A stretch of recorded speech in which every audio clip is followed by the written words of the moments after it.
Welcome back, fearless viewers. It's Sunday, and you know what that means. Another spine-chilling episode of Horror Stories.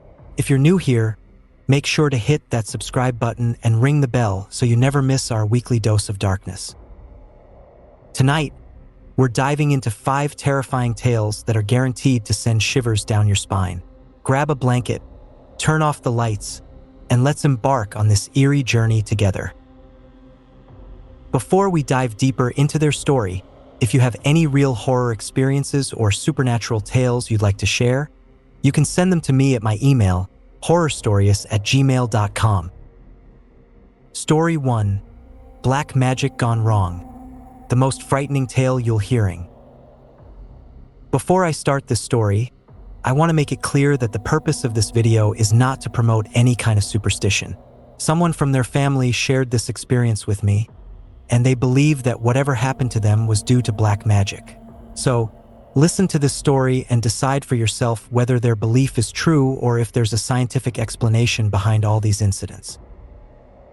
Today's story was shared by Ryan, who belongs to a family from Ratchie. His family had 7 members, but now only 6 remain after a tragic incident. If anyone doubts such things, let me tell you, Ryan's family also never believed in these things before. Ryan's family consisted of his mother, father, his eldest brother Rocky, 2 sisters, and himself. His father was a constable in the Ratchie police, and Rocky was a tough guy, always protecting his siblings. They were a close-knit family, living in the city. But the city life wasn't easy for them. Their health was deteriorating, and they were constantly worried. So, their uncle suggested they move back to the village where life would be simpler, and they would be surrounded by family. In 2009, after much thought, they decided to move back to their village. It took the children some time to adjust, but within a year and a half, things seemed to settle down. Life was going on smoothly until one day in 2011. It was around 4 p.m.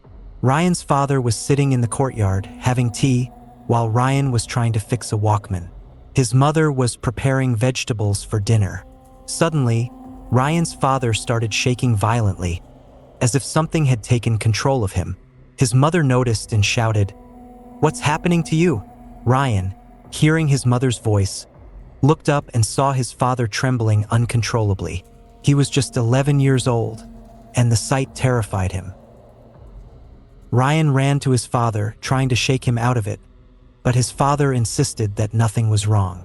But the spilled tea and the fear in his mother's eyes told a different story. His father, still in denial, tried to brush it off as a minor incident, but the fear had already taken root. Later that evening, when some neighbors dropped by, they were told about what had happened. One of them suggested taking Ryan's father to someone who could perform rituals to ward off evil.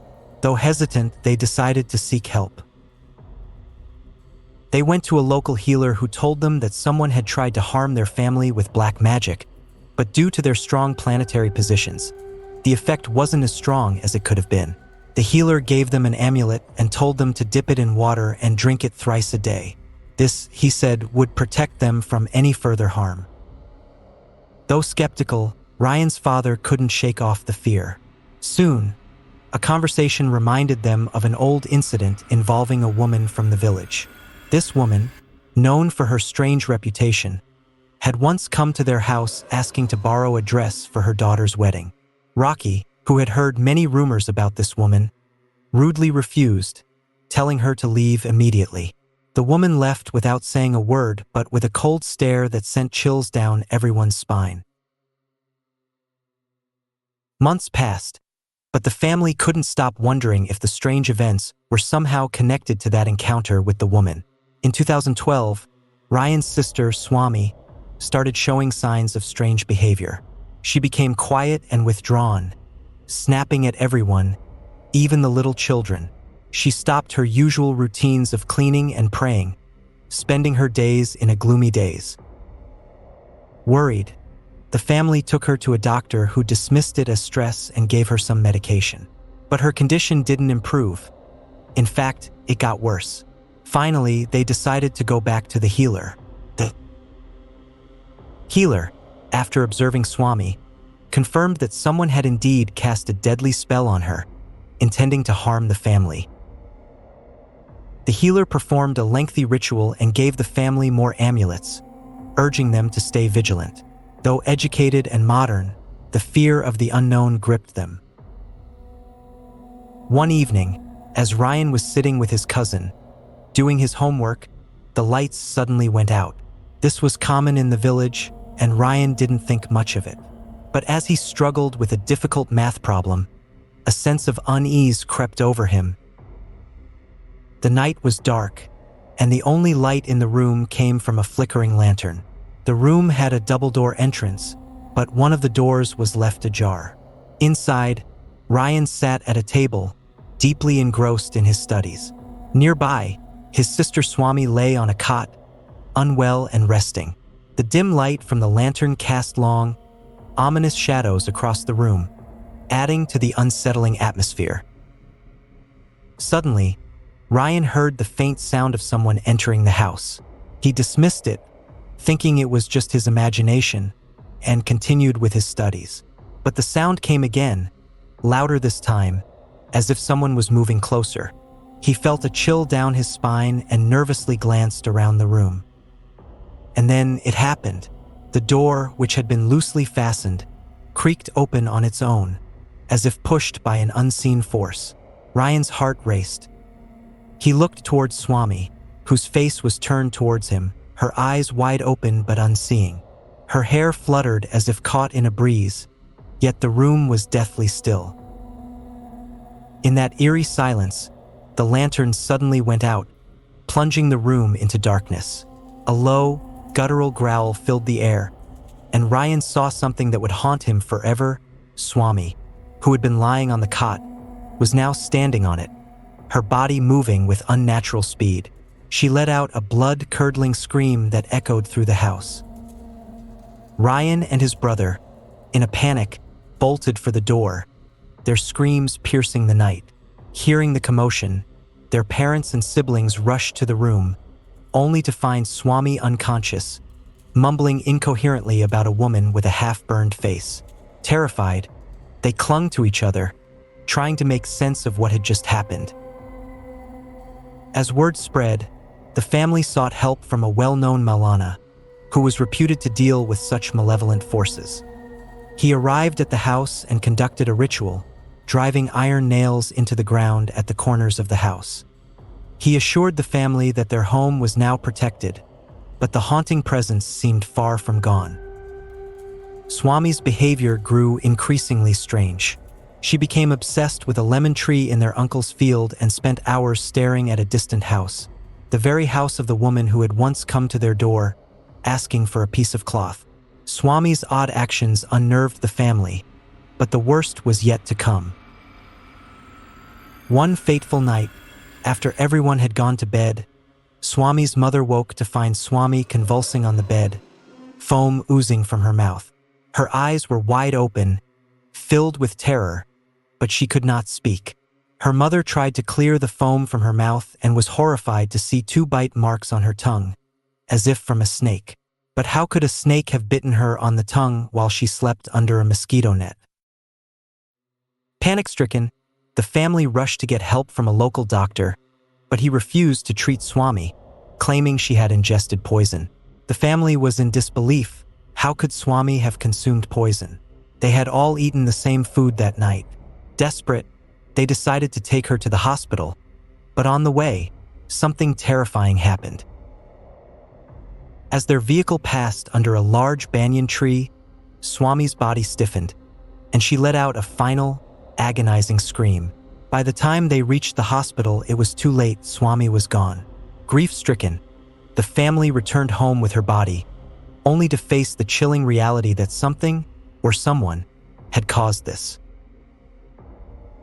In a rush, Swami's uncle insisted on performing her last rites immediately, fearing the police might get involved and complicate matters. The family, though shattered, complied. But Ryan couldn't shake the feeling that there was more to Swami's death, something sinister.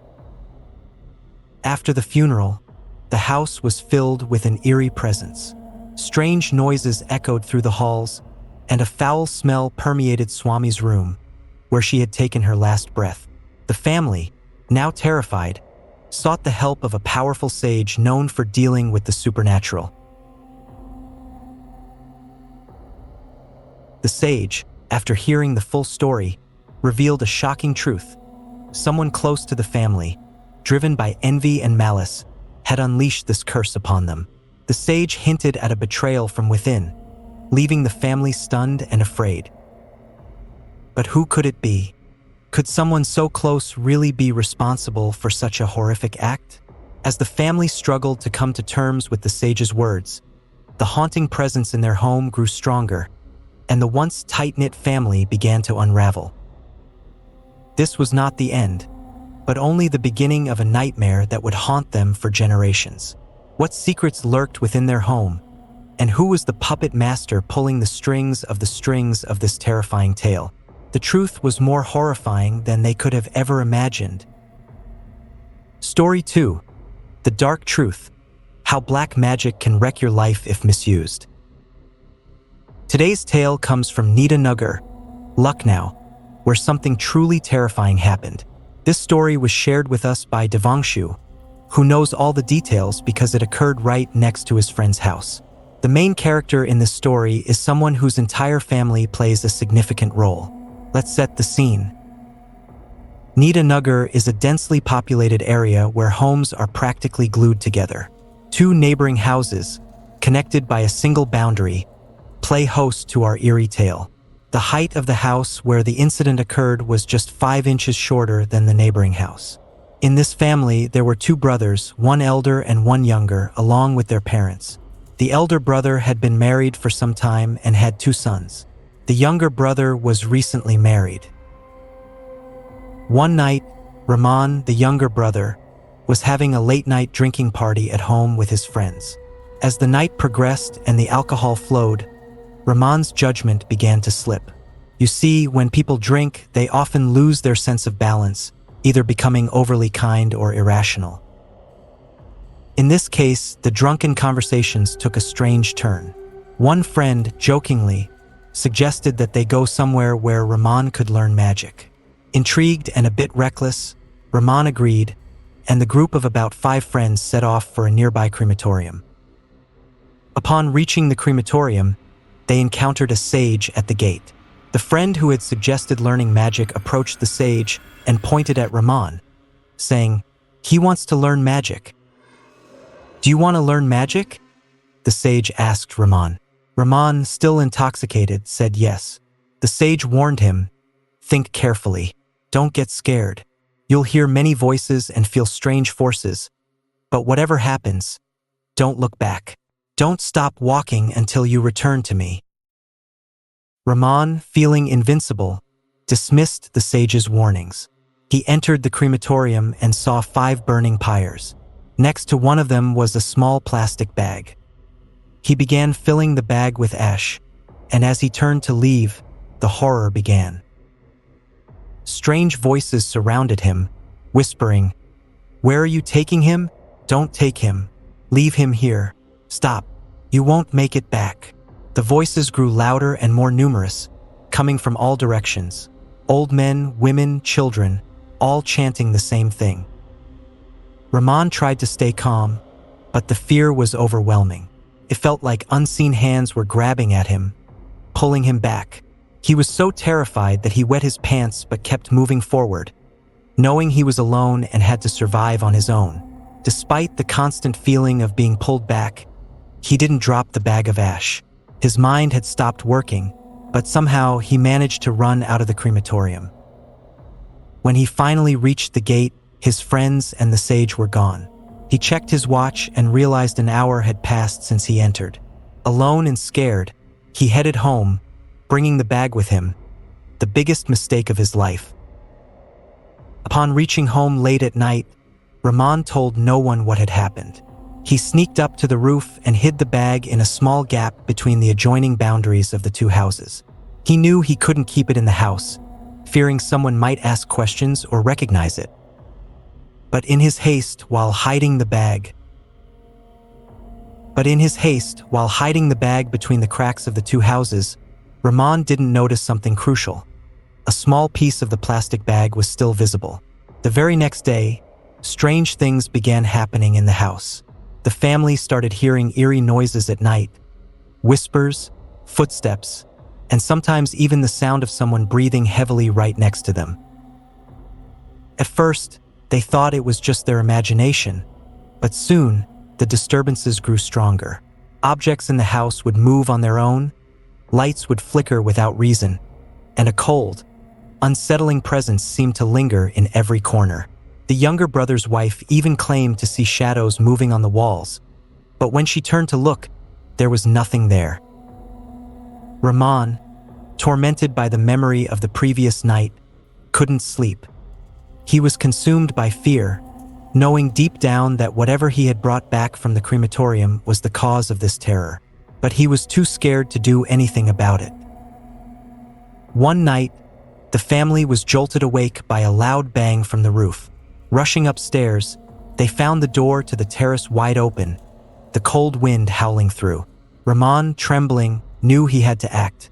Gathering all his courage, he approached the spot where he had hidden the bag. To his horror, it was gone. Suddenly, a deafening scream echoed through the house, followed by the sound of something heavy crashing to the floor. Rahman and his family were paralyzed with fear, unable to move or speak. It felt as if the very walls of the house were closing in on them. In that moment of sheer terror, Rahman realized his mistake. He had disturbed something that should never have been touched. Desperate, he ran downstairs and confessed everything to his family. They decided to seek help from a local priest, hoping to cleanse their home of whatever malevolent force had taken hold. But as the priest began his rituals, the disturbances only intensified. It was as if the very spirit Rahman had brought back was resisting, growing more powerful with every chant. The priest warned them that this was no ordinary spirit. They had angered something ancient and vengeful. The family's life turned into a living nightmare. They couldn't eat, couldn't sleep, and couldn't escape the feeling that they were constantly being watched. And then, one fateful night, Rahman disappeared. Without a trace, he was gone, leaving only the chilling echoes of his final scream in the dead of night. The family, now broken and haunted, moved out of the house, leaving behind all their belongings and memories. The house stands empty to this day, a grim reminder of the dangers of meddling with the unknown. And so, the tale of Rahman serves as a warning. Some doors are meant to stay closed, some secrets are best left buried, and some spirits should never be disturbed. Until next time, stay safe and beware of the shadows that lurk in the night. Story 3. Can love defeat dark forces? The amazing power of true love revealed. Many people possess psychic powers, but they often don't realize it. They don't know what psychic powers truly are or how to use them for the benefit of others or even souls. This ignorance often leads them into trouble, trapping them in situations that are hard to escape. And the biggest problem comes when your own family refuses to support you. This is the story of Sweetie and Veer, who are still facing some supernatural entities even today. Sweetie and Veer both lived in the same lane in Lalbak, a town in Lucknow. They really liked each other and had a decent relationship going on. Eventually, they decided to get married. Sweetie's father had passed away, so she lived with her brothers. When she told her brothers about her desire to marry Veer, they refused because of a caste difference. But Sweetie and Veer couldn't stay apart. Veer's family had no issues with the marriage, so they decided to go ahead with it. In December 2022, Sweetie left her home, and they got married. Since they lived in the same neighborhood, they knew it would be problematic to stay there, so they decided to move away for a while. Veer's family suggested they stay somewhere else temporarily and return later. They found a flat in a place called Alipur, a bit outside Lalbak. It was a developing area with many newly constructed flats, but the place wasn't fully developed yet. The area was still under construction, like many new apartments on the outskirts of a city where facilities haven't fully developed. The builder had constructed these apartments with a vision for future development, but for now, there were only 5 or 6 families living in those multi-storied buildings. Sweetie and Veer were one of those families. The flats were surrounded by fields and a small stream, and the road had no streetlights. The area was so remote that even Google Maps couldn't accurately mark the location. It was the kind of place where you'd search on Google Maps, but it would take you to the wrong spot. Even today, in many cities, there are such places where Google Maps can't accurately guide you. So Sweetie and Veer started living in this flat. Just a couple of days after moving in, small, strange things began happening. For example, Sweetie would go to the bathroom, close the tap, and find it open again when she returned. Or they'd place something somewhere only to find it moved to a different spot. At first, they thought they were just being forgetful. Maybe they had left the tap open by mistake or placed an item somewhere else without realizing it. One day, their 3 friends, Mark, Silas, and Juju, who lived in Goa, found out about Sweetie and Veer's marriage. They came to visit and spent the entire day at their flat. They had a great time, partying and enjoying food. Around 7 p.m., their friends left. It was winter, and as you know, in North India, like Delhi, Lucknow, and Rajasthan, it gets dark very early in the winter. By 6 p.m., it's already pitch dark. After their friends left, Sweetie and Veer started cleaning up. Sweetie was tidying up the drawing room while Veer went into the kitchen. As soon as he entered the kitchen, he noticed the tap was on. But they hadn't used the kitchen all day since their friends had brought food from outside.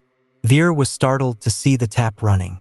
He turned it off and then checked the bathroom tap, only to find it open too.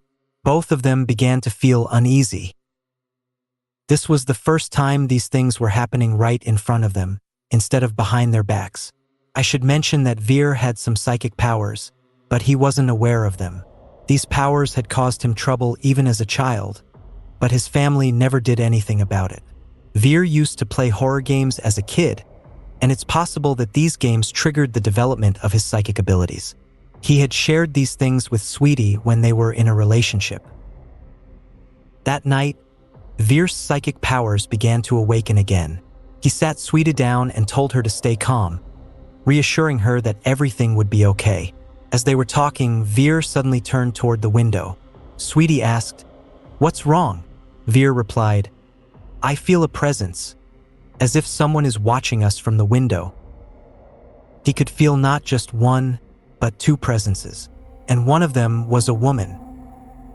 Veer told Sweetie that he could sense 3 presences in total. The night had just begun, and what they were about to face would be more terrifying than they could ever imagine. Suddenly, their flat door started making noises, and their fear gradually began to dissipate. Veer was particularly worried about Sweetie and was afraid something might happen to her. He held her tightly and reassured her that nothing was wrong. But the noises outside were getting louder, and Veer started feeling an intense chill. Sweetie, who was standing beside him, wasn't feeling cold at all. It was only Veer who felt the cold. They understood the situation but were still anxious because the door kept rattling, and it seemed as if someone wanted them to leave quickly. After a brief period of fear, everything started to return to normal. There were 2 friends in the flat. After looking around, Veer noticed that the back door was slightly broken and ajar. He quickly grabbed Sweetie and they both entered their flat. Sweetie was told to stay alert. Veer took out his phone to check something because he was familiar with the strange occurrences. He had downloaded the Hanuman Chalisa, but there was no network in that area. He saw that his phone's battery was drained, and he connected it to the charger. Just then, his hand was pulled as if someone had grabbed it. Seeing this, Sweetie was terrified. She quickly grabbed the holy ash from Sai Baba and made a protective circle around Veer. She recited the Hanuman Chalisa, and within 345 seconds, everything returned to normal. Sweetie understood that whatever was there had left. They both stayed awake the entire night and waited until 4 a.m. They couldn't leave because there was no one in the city or area to assist them. At 4 a.m., They left the flat and went straight home. Upon arriving, they informed their family about everything. Their family decided to arrange a new place for them and told them to stay away for a while as the environment might still be troubling. After finding a new flat, when they returned to Ullapoor to collect their belongings, the neighbors mentioned that no one stays long in that flat. They shared that previous tenants had also left due to troubles, and even their child had been disturbed. Despite this, Veer assured them that they were okay. Back in their new home, Veer's parents lived in the lower part of the city. By mid-April, Veer began seeing a girl in a wedding dress inside their house. She would appear in their room and try to pull him. Veer's friends, who had come to visit from Goa, also saw this girl. Sweetie had never seen her before, but everyone else did. One day, after Veer had showered, he noticed cuts on his chest with blood flowing. He was unsure of what had happened. He quickly informed his in-laws. They examined him and suggested that it might be due to nails or something similar. They were skeptical about the supernatural explanations and didn't believe Veer's claims about seeing the girl. The girl revealed herself and explained her story. She was from Rajasthan and had lost her mother. Her siblings were married and lived together. Her family mistreated her, and one day a handsome boy came to work in their house. They began talking, and eventually their relationship turned into love. They decided to elope since their marriage wasn't accepted. They moved to Ullapoor in Lucknow and lived there. The girl shared that she was in love with her husband, and despite their poverty, he did everything to make her happy. She revealed that her favorite sweet was balushahi, and her husband planned to surprise her with it. However, before he could give her the sweet, her brothers caught him, beat him, and killed him. The girl, devastated and enraged, took her own life. Her spirit sought revenge and had been tormenting those who harmed her husband. She finally revealed to Sweetie and Veer that she was protecting them from a malevolent entity that wanted to harm Veer. She expressed her intention to help them and explained that she had become a spirit after her death. The girl's story was unbelievable but real. Her spirit continued to stay with Sweetie and Veer, and she appeared in Sweetie's dreams, smiling and placing a bindi on her forehead. One recent incident involved Veer wearing a wedding dress and singing a Rajasthani song in his dreams. The girl was seen using Veer's body to relive her past, showing her love and longing for her deceased husband. The story shared by Sweetie was a profound and emotional experience. It included details of how the girl's spirit continued to linger and protect Veer and Sweetie. It was a story of supernatural events, revenge, and a spirit's love and protection. Story 4: Surviving Black Magic. The shocking story of one family's struggle. Welcome back to the channel, where tonight I bring you a chilling new supernatural experience. Jealousy is a force that can drive anyone mad, and even more so, it can ruin a person's life. Especially if you're someone dedicated to achieving your dreams with all your might, only to have someone around you who envies your success and goes to great lengths to harm you. This is precisely what happened in today's horrifying tale, shared by Sandeep himself. Our story begins in July 2024 when Sandeep and his family moved into a new flat. Their new home was on the second floor of a small building. The structure was a G+2 type, ground floor, first floor, and the second floor where they lived. They had been residing in the same colony for a long time, but with recent construction, they decided to buy this flat. By July 2024, they were settled in, and everything seemed perfect. They celebrated Diwali that year with great enthusiasm. However, the very next morning, while Sandeep's mother was cleaning the house, she came across a disturbing sight. Outside their door on the landing was a doll made of cloth with lemon and chilies tied to it, smeared with red powder. This unsettling find made her uneasy, so she removed the doll and placed it aside. She called the neighbor to show her what was outside. They told her it was best to dispose of it properly, which she did. Everyone thought it was probably just a prank and chose to ignore it. But this was only the beginning. That night, strange occurrences began to unfold. Sandeep's room was at the far end of the flat, and around 1 or 2 a.m., he started hearing eerie noises. It sounded like a heavy stone being dragged across the roof or like a cylinder being dragged along. This noise, which had never been heard before, was so loud and clear that it felt like someone was blaring a loudspeaker right in his ears. Despite the noise, Sandeep tried to ignore it. Days turned into weeks, and the disturbing sounds continued intermittently. Sometimes days would pass with no noise, and sometimes the sounds would persist for several nights in a row. Sandeep's family couldn't hear anything and thought he might be imagining things. By July 2020, the haunting experiences seemed to intensify, possibly connected to Diwali, which fell on a new moon night. After celebrating the festival, the next morning, Sandeep's mother discovered small, bloody paw prints scattered across the living room floor. These were 6 distinct bloodstains, and they appeared just like those seen during a ritual. She was terrified and felt that this was linked to the previous year's events. As December arrived, the situation worsened. Sandeep's mother found more bloodstains outside Sandeep's room, this time dark and frozen blue, similar to what she had seen before. Panic-stricken, she tried to make sense of the situation but couldn't. They cleaned up the stains and hoped it wouldn't happen again. Meanwhile, the family's street dog, Shaktiman, who had been with them for about 5 years, played a strange role in the story. Shaktiman, a lazy dog, had always been part of their lives and slept in Sandeep's room. One night, while Sandeep was scrolling on his phone in bed around 1 a.m., he suddenly heard a frantic noise in his room. His eyes snapped open, and the sounds grew louder, echoing through his room. What was happening? Was there something in their flat that they couldn't see? Stay tuned to find out more about the eerie events and the terrifying presence that haunted Sandeep and his family. He was under the quilt, but when he suddenly heard the click, the sound was slowly growing and coming towards him. He was terrified, thinking that someone was standing just outside his quilt and crying very badly. He was so scared that he kept wondering what to do, whether to do anything or not. He was extremely frightened, and he couldn't muster the courage to remove the quilt and see who was outside. Eventually, he gathered the courage and, feeling that the sound was very close, he only extended one hand outside. He was too scared to open the quilt completely and check who was there. When he extended his hand, he saw that his dog was standing there. The dog was crying in a woman's voice, which startled him.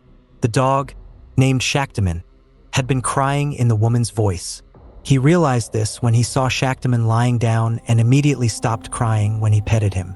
However, Sandeep couldn't understand how a dog could make a woman's cry. After calming Shaktiman and placing him back on his bed, Sandeep ran back to his bed, feeling very frightened. He was so anxious and scared that he thought he should not tell his family about it. During the entire process, he had not turned on the light in his room. He was afraid of what was happening, so he turned on the light.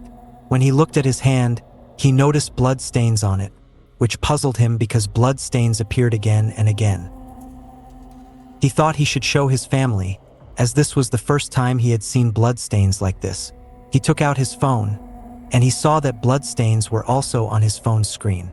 The phone had been resting on the bedsheet, and its screen had blood stains just like on his hand. Imagine this. It was 3:30 a.m., and he was alone in his room with his dog. His hand was covered in blood, and his phone was full of blood. The blood seemed very old. He couldn't see anyone around and didn't want to wake his family. He thought that no matter what, they wouldn't be able to do anything. He decided not to wake his family. He sat on his bed and cleaned his phone and hand in the bathroom. Then he went back under the quilt and did not remove it again. Around 5:30 a.m., he woke up and went straight to the kitchen to get some juice from his mother and told her everything. His mother thought he was crazy and that such things should be shared with the family. Sandeep said he didn't understand what was happening and wasn't afraid of anything happening to him, so he didn't tell anyone. After this incident, Shaktiman's behavior changed significantly. He would not go into Sandeep's room when he came home. Instead, He would sit at the threshold of the room and stare inside, as if watching someone. He didn't seem to understand who or what he was watching. When someone tried to take him inside the room, he would sit on the sofa and then quickly run back outside. The family couldn't understand what was happening. They decided to move to a new house within the same colony, thinking that maybe changing the house would solve the problem. After moving, nothing unusual happened, and they felt it was something related to the old house. Just before Sandeep's entrance exam results were due, he had a strange dream. In the dream, he was climbing stairs to a Shiva temple where he saw two women standing on the stairs. He knew these women well but felt frightened of them. As he crossed them, one of the women made a creepy sound and laughed loudly, scaring him awake. He told his mother about this dream, and she was concerned. Sandeep was confident about his preparation for the exams, but the results were disappointing. Despite being sure he would pass, he didn't. The family decided to consult a local deity for answers. They contacted a priest through Sandeep's uncle who arranged for a spiritual consultation. The deity, who did not know Sandeep or his family, revealed details about the disturbances they were experiencing. The deity mentioned that a negative ritual had been performed 5 years ago to cause harm to Sandeep.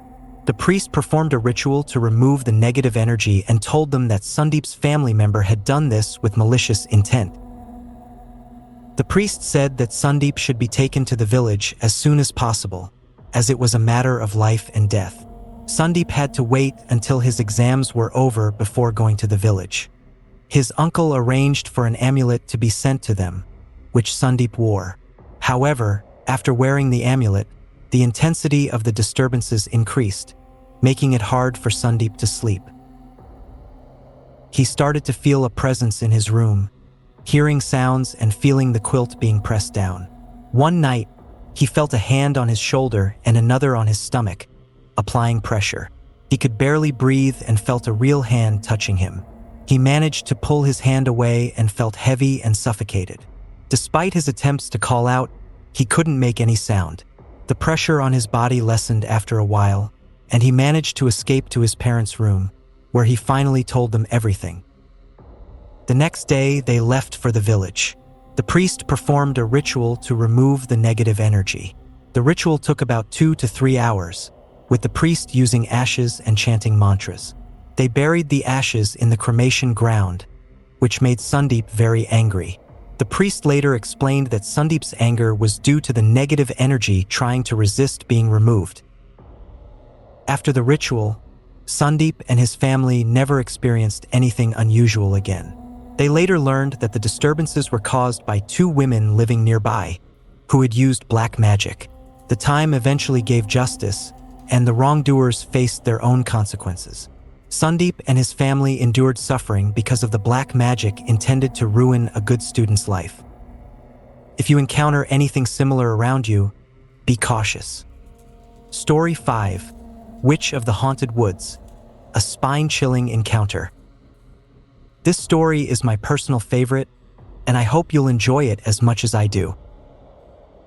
Back in the old days, it was said that witches who practiced dark magic would feed on others to keep themselves youthful. They were believed to have the power to transform parts of other people's bodies into their own. Our story today is based on this very belief, but it revolves around a person who completely disbelieved in such things. Our tale centers on a man named Sanjeet, who, unlike others, had no faith in these superstitions. His story unfolds when he encounters a witch. What happened next? Stay tuned to find out. This story is about Sanjeet and Rohini. Sanjeet was a freelancer working on documentaries for the National Geographic Channel. He often had to travel to different places for his shoots, sometimes for other channels as well. During his research, he discovered that the rainforest near Anantapuram had some special species of insects that had never been covered before. He decided to make a documentary on these insects. Rohini, Sanjeet's wife, was also a member of his team, which consisted of 3 people: Sanjeet, Rohini, and Arjun, a common friend of theirs. The trio set up a small setup for their shoots and traveled to a large hotel located just outside the rainforest. They booked it online and arrived at the hotel ready to start their documentary. Upon arrival, they noticed that the hotel was set in a beautiful and expansive resort surrounded by a clear view of the jungle. The place was stunning, with a large garden in front. However, when they checked in, they found the resort nearly empty. There were only a few staff members, including an old man who seemed to be around 50 years old. Sunjeet, puzzled by the emptiness, asked the receptionist about it. The receptionist explained that it was the rainy season, and tourists rarely came during this time. The hotel was perfectly safe, and the staff assured Sunjeet that everything was normal. Satisfied, Sunjeet and his team were shown to their rooms. The old man helped carry their equipment, which included cameras, tripods, and lights needed for their shoot. The old man, whose name was Baba, asked about their work. Sunjeet explained that they were filming a documentary about animals and reassured Baba that they wouldn't disturb anyone as they would be in the jungle. Baba confirmed that there were no dangerous animals in the area and left them to rest. The team decided to begin their work early the next morning. After a day of searching the jungle for the special insects, they hadn't found what they were looking for. They decided to return to the resort as dusk approached. By 7 p.m., they were back at the resort, and it had stopped raining. They decided to relax outside, enjoy some drinks, and have dinner before going to bed. The resort had a large lawn where they set up a small bonfire. As they were chatting and relaxing, the old man, Baba, came out of the hotel. Seeing the three of them sitting by the fire, he approached and asked, "So, how was the shoot?" "Everything is fine here. You tell me. I'm here in this video. Our father used to stay here, and I was born here as well. I have been here since I grew up. I have been working inside this hotel, and I am one of the oldest employees of this hotel. Everything is going well, yes. We were talking here, and Rohini was thinking about something. Actually, when she and others were sitting, there was a mountain in front of them, and on top of the mountain was a small temple-like structure. It was dark at that time, so she couldn't see anything there, but she could identify the exact location. When she had come here in the daytime, her attention was drawn to it. She asked, "Baba, you said yes, Mama. Please ask." Baba looked pale when asked about the temple on the mountain. He said, "Don't pay any attention to that temple. You city folks don't believe in such things, but whatever happens, don't go near that temple. It could be very dangerous for you." Rohini laughed and asked, "Is it really like that? Tell us, Baba." Baba said, No, I will tell you. If you all laugh, I don't want that. So just don't go near the temple." "All right, we won't go there, but please tell us what's there," they insisted. Baba said, "If you laugh, I won't tell you. If you won't laugh, then I will tell you like a story. Old people just need a chance. Once they start talking, they share all their experiences with you, and that's what happened here." The old man sat with the three of them and began telling his story. He said, "This is an old story from many years ago, over 100 years old. There was no hotel or anything in this village at that time. It was all forest, and there were 3 or 4 small villages. The people lived well in all the villages. There was a mountain with what you could call a temple or house on it, but no one lived there. However, suddenly one day, a woman started living there alone on the mountain. After she arrived, strange incidents began happening in the village.